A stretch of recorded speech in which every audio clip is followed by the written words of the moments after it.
Salut, j'espère que vous vous portez très bien. Aujourd'hui, dans cette vidéo, nous allons vous partager les aspects négatifs du soja.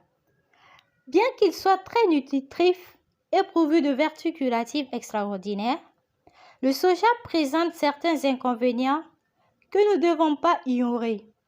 Aucun de ces inconvénients n'est insurmontable. Ils ne doivent donc pas être une raison de cesser de consommer ce super légume sec qui peut parfaitement être considéré comme un véritable aliment-médicament.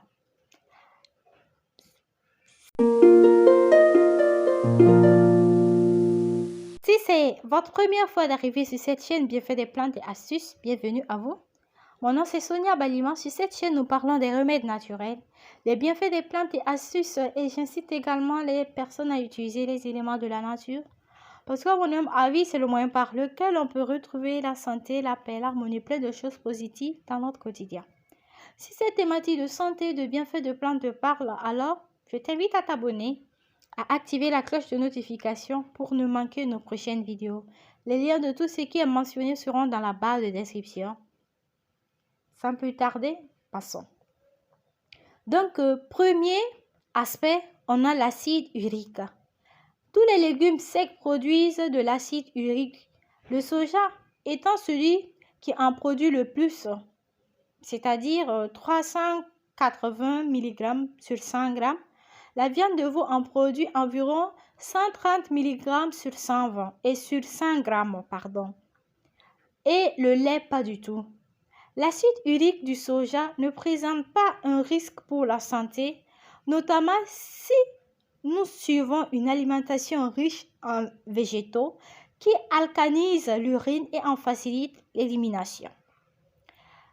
Deuxième aspect, facteur antinutritif. Comme tous les légumes, les graines de soja crues contiennent des substances toxiques.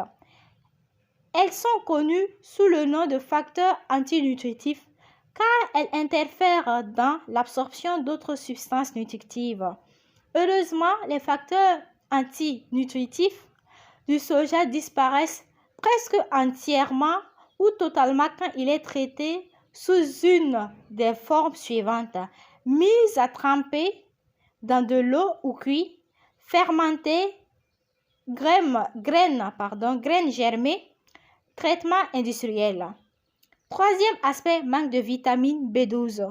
Le soja ne contient pas cette vitamine, comme tous les aliments végétaux. Heureusement, cette vitamine est ajoutée à certains produits du soja. Quatrième aspect, faible quantité de provitamine A et de vitamine C. C'est pourquoi le soja et ses produits devraient être consommés en compagnie de légumes et de fruits frais riches en provitamine A comme la carotène et la vitamine C. Cette dernière facilite l'absorption du fer contenu dans le soja, entre autres fonctions.